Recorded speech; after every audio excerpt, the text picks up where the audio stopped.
You mentioned earlier that you were traveling abroad and went to Spain Yes. during the course of the Spanish Civil War. Was there much activity in Harlem in sympathy with or in support of the Republic or Franco, for that matter? Well, I think there was. I was sent by the International Workers' Order. We had an invitation to attend this World Congress against fascism, racism, and fascism. It was meeting in Paris.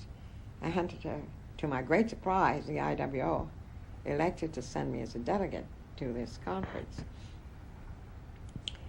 I guess before I left here, I also learned that this committee was going to go to Spain,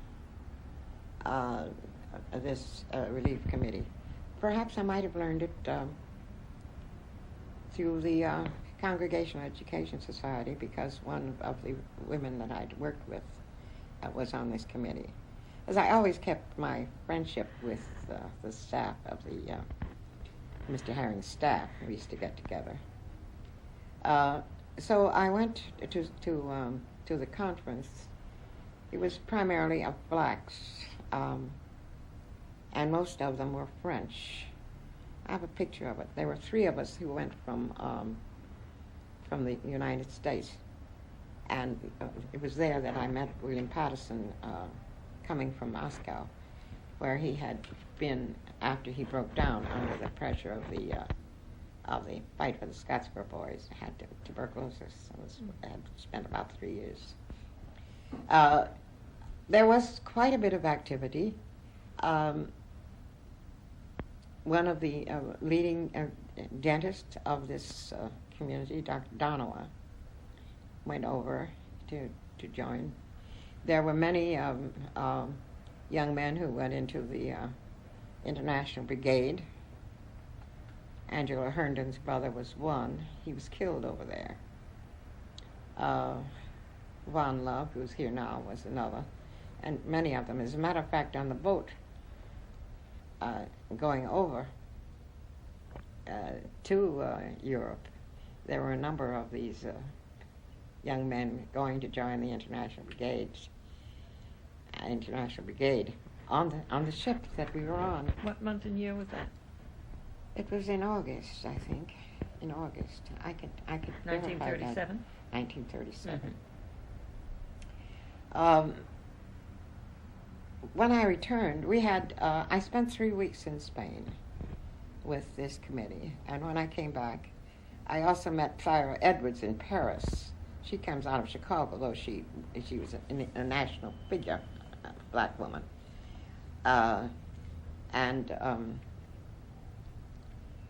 When I came back, I spoke in many places here in the community, and toured the country, particularly seeking to speak before black groups. There was a young black nurse, Celeria Key, who and they were getting an ambulance for Spain, and Syra played a major role in this struggle. I think there was a lot of interest. I certainly don't think never heard anyone who was on Franco's side, but there was a lot of interest, and I know I made so many speeches all over the country that I began running out of my ears, because I went all the way to the coast and involved any number of black people in the fight for Spain. I think that the Spanish struggle was one that caught not only the intellect but the heartstrings of many, many Americans, lifting the embargo. I think one of the defeat of the Republic was something that touched me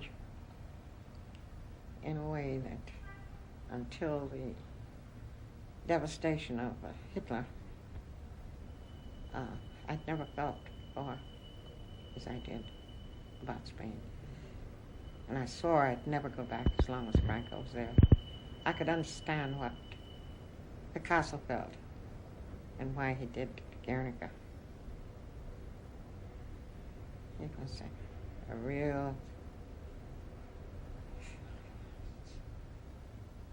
terrible thing. Somebody said this is where World War I began, not in Ethiopia, with Mussolini. You see, in Harlem at that time, too, Spain was not only the issue, but Ethiopia. We used to call it Ethiopia instead of Abyssinia.